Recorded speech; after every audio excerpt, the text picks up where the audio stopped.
அஸ்ஸலாமு அலைக்கும். எல்லாம் எப்படி இருக்கீங்க? ரமதான் முபாரக் என்னோடய வியூவர்ஸ் அனைவருக்கும். ஃபஸ்ட் நாள் இன்றைக்கி நோன்பு. எங்கள் வீட்டில் கெஸ்டெல்லாம் கூப்பிட்ருக்கேன், வந்துக்கிட்டு வராங்க.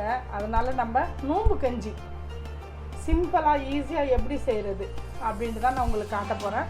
நான் நோம்பு கஞ்சிக்கு குக்கர் வச்சுருக்கேன். 2 டீஸ்பூன் நம்ம கீ போட்டுக்கலாம்.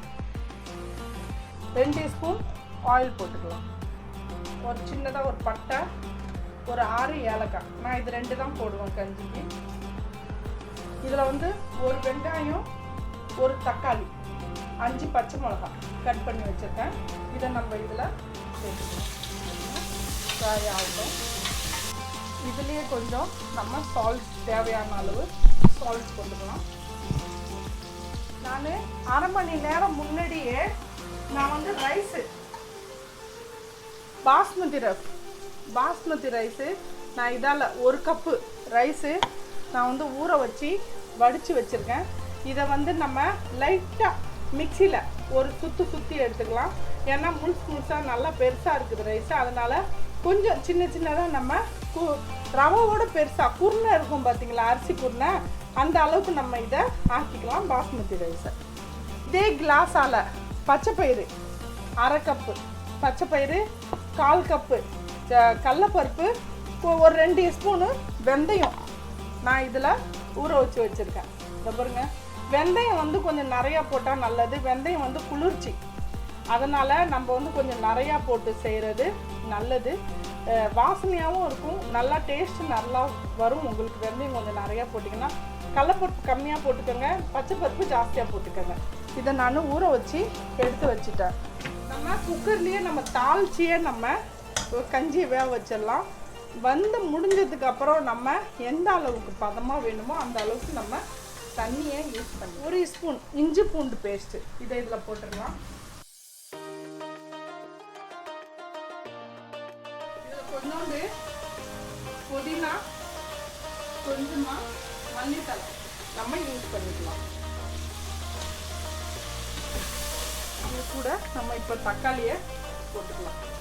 தக்காளி வந்து நல்லா பெருசாக இருக்கட்டும். சின்னதாக சால்னாக்கு வெட்டுற மாதிரி வேண்டாம், நல்லா மொத்தமாக பெருசாக வெட்டுக்கோங்க. ஏன்னா அது வந்து குக்கரில் இருக்கிறதுனால 2 சிட்டியில் அது வந்து நல்லா வெந்துடும். கொஞ்சம் நமக்கு மேலே தெரிஞ்சிச்சுன்னா நல்லா தெரியும்.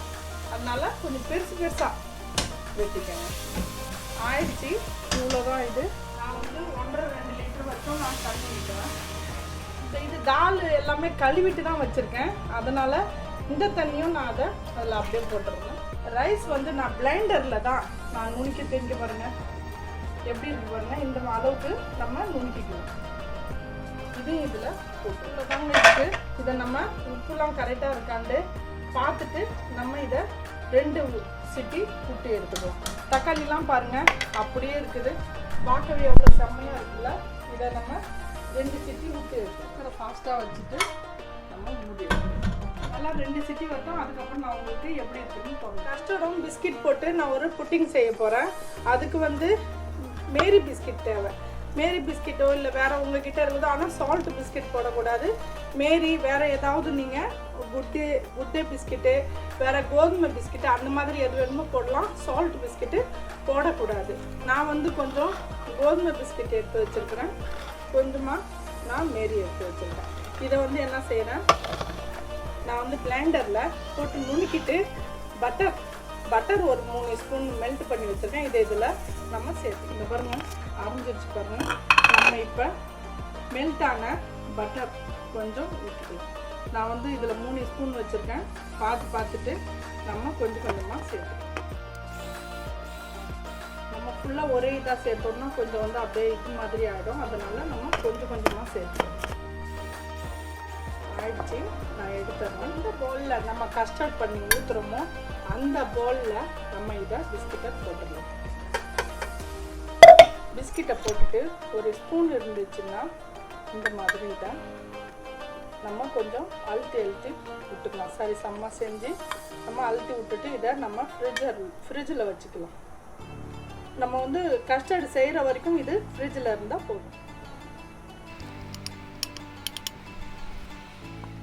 பிஸ்கட் ஆயிடுச்சு. நான் இதை ஃப்ரிட்ஜில் வச்சுட்டு இப்போ நம்ம பால் காய்ச்சலாம். கஸ்டர்டு காணும். ஒரு 3/4 லிட்டரு பால் போட்டிருக்கேன். அது சூடாகிட்டு இருக்கட்டும். வந்து இப்போ கஸ்டர்டு 2 இல்லைன்னா 2.5 நம்ம கஸ்டர்ட் பவுடரை தண்ணியில் போட்டு கலந்து வச்சுக்கலாம். கரைச்சி வச்சுட்டு அதில் போட்டோன்னா நமக்கு சீக்கிரமாக கட்டி பிடிக்காது. அதுக்காக இந்த மாதிரி இதை நம்ம கரைச்சி வச்சுக்கலாம். பால் கொதி வந்து பாருங்கள், பொங்கல் வந்துருச்சு. 1 கப் சுகர் போடுறேன். உங்களுக்கு வேணும்னா நீங்கள் இன்னும் கூட போட்டுக்கலாம். கொஞ்சம் கொதி வர்ற அளவுக்கு நம்ம கொதி வந்து பாருங்கள் சுகர் போட்டோன்னா. இப்போ நான் கஸ்டர்ட் கரைச்சி வச்சுருக்கிறத இதில் நான் மிக்ஸ் பண்ணுறேன்.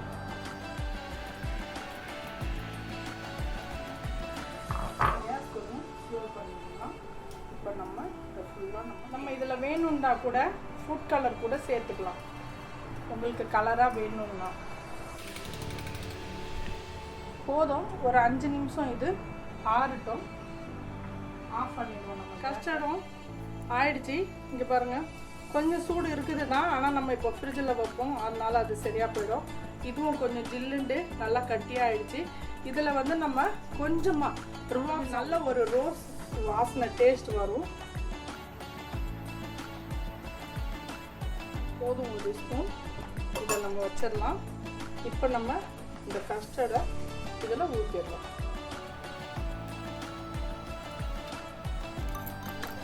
நான் ஊற்றிட்டாங்கல்ல, இன்னும் 1 ஸ்பூன் ரோஸா ஊற்றிக்கலாம்.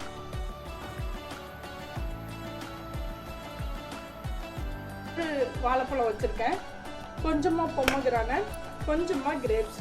இதையும் நம்ம இதில் போட்டுக்கலாம். இந்த மாதிரியே கட் பண்ணி இதில் போட்டுடலாம். வாழைப்பழம் வந்து நல்லா டேஸ்ட்டாக இருக்கும். இதில் போட்டோம். கிரேப்ஸ் போட்டுடலாம். இதை நம்ம உள்ளே வச்சிடலாம். நல்லா செம்ம டேஸ்ட்டில் இருக்கும். இது நம்ம ஒரு அர்ஜென்ட்டாக ஒரு இனிப்பு செய்யணும் அப்படின்னு நினச்சோம் அப்படின்னா நம்ம இதை நம்ம செய்யணும். அப்படியே நம்ம ஃப்ரிட்ஜில் வச்சுருவோம். வச்சுட்டு ஒரு 3 மணி நேரம், நீங்கள் 4 மணி நேரம் வச்சா கூட இது ஓகே தான். ஆனால் இப்போ நமக்கு நோம்பு திறக்கிற வரைக்கும், இஃப்தாரி வரைக்கும் எவ்வளோ டைம் இருக்கோ அந்த டைம் வரைக்கும் நம்ம இதை வைப்போம். இங்கே பாருங்கள், கீழே பிஸ்கிட்ஸ், கஸ்டர்ட் போட்டாச்சு. இதை நான் இப்போ உள்ள வச்சு நோம்பு கஞ்சி நம்ம திறந்துப்போம். எடுத்து பாருங்கள், நல்லா வாசனையாக நல்லா செம்மையாக. இதில் இப்போ நம்ம கேஸ் பற்ற வச்சுக்கலாம். இதில் நம்ம வேணுன்ற தண்ணியை ஊற்றிடலாம். நம்ம அந்த தண்ணி ஊற்றணும் பார்த்தீங்களா, அதனால இது கட்டியே ஆகலை, கரெக்டாக இருந்துச்சு. இல்லைன்னா அந்த தண்ணி ஊற்றலன்னு வச்சிங்கன்னா கட்டியாக ஆகிடும். இதில் நம்ம கொஞ்சோண்டு கோக்னட், தேங்காய் துருவல் கொஞ்சமாக இதில் போட்டுக்கணும். அவ்வளோதான் நோம்பு கஞ்சிக்கு. நோம்பு கஞ்சி ரெடி ஆகிடுச்சு. நம்ம நோம்பு கஞ்சி நம்ம டிஃப்ரெண்ட்டாக நம்ம கொஞ்சமாக நம்ம மல்லிக்கீரையும் கட் பண்ணி போட்டுக்கலாம். நோம்பு கஞ்சி ரெடி. நம்ம ஒரு சட்னி பண்ணிக்கலாம். அதை வந்து இது வந்து நம்ம கொஞ்சம் நிறையா செஞ்சு ஸ்டோர் பண்ணி வச்சுக்கிட்டோம் ஃப்ரிட்ஜில் அப்படின்னா நம்ம டெய்லி சட்னி செய்யணுன்ட்டு தேவையில்லை. நம்ம அதை அப்பப்போ எடுத்துக்கலாம். கலர்லாம் ஆகாது, நல்லாயிருக்கும். அதுக்காக நான் வந்து இது எல்லாம் எடுத்திருக்கேன். ஒரு தக்காளி, ஒரு வெங்காயம், ஒரு முட்டி, ஒரு கை அளவுக்கு புதினா, மல்லித்தலை, புளி, பச்சை மிளகாய் 6, பூண்டு ஒரு 6-7 பல்லு பூண்டு, ஒரு 1/2 கப்பு கோகனட். இதுக்கு சால்ட்டு, தேவையான அளவு சால்ட்டு. இதை நம்ம எல்லாத்தையும் ஒன்றா போட்டு நம்ம ஒரு அரைச்சி நம்ம சட்னி இருக்குது. புளிப்பு உரப்பு எல்லாம் கரெக்டாக இருக்குது.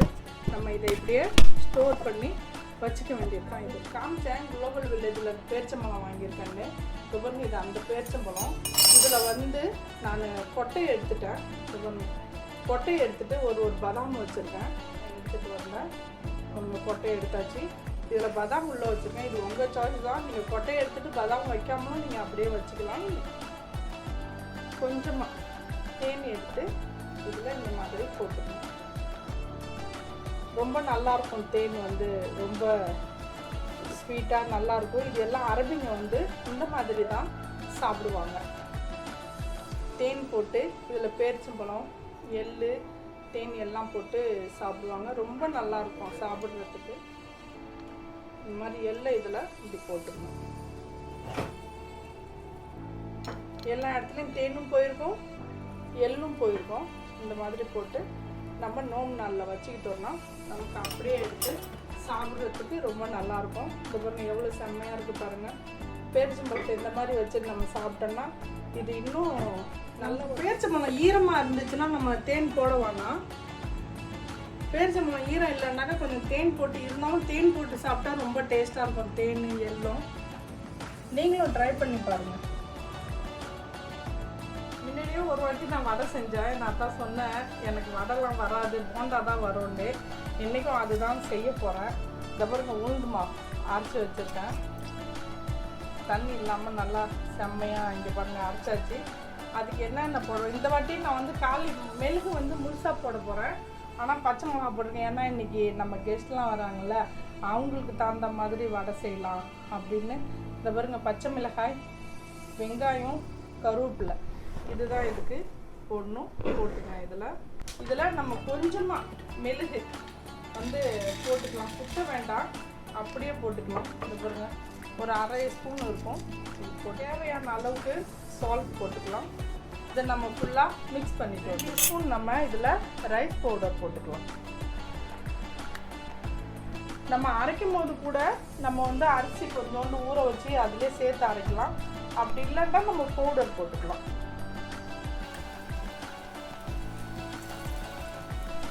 கொஞ்ச நேரம் இது வேகட்டும். அதில் போட்டு நம்ம கை எதுவும் வைக்க வேண்டாம், இல்லைன்னா எல்லாம் ஒன்றா ஆகிடும். கொஞ்சம் கொஞ்சம் எல்லாம் சவுந்துருச்சுல்ல. இப்போ நம்ம இந்த மாதிரி இது மாதிரி வெந்துருச்சுன்னா நல்லா சீக்கிரமாக ஆகிடும். பாருங்க கரெக்டாக வெந்துருச்சு பாருங்கள். கலர் பாருங்கள் கோல்டு கலரில். இதை நம்ம எடுத்துடலாம். இன்னொரு இதுவும் உங்களுக்கு நான் போட்டு காட்டுறேன்.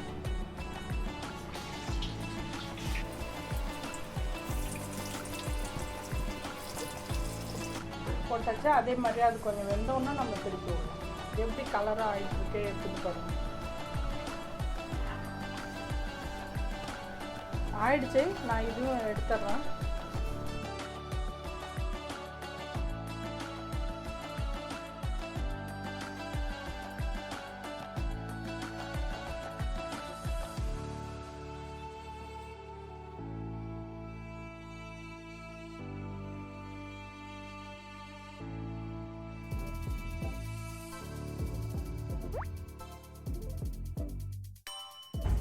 இன்ஷா அல்லாஹ் லைக் பண்ணுங்கள், ஷேர் பண்ணுங்கள், கமெண்ட் பண்ணுங்கள், மறக்காமல் பெல் பட்டன் கிளிக் பண்ணுங்கள். இன்ஷா அல்லாஹ் இன்னொரு வீடியோட வந்துவாங்க. நான் சார்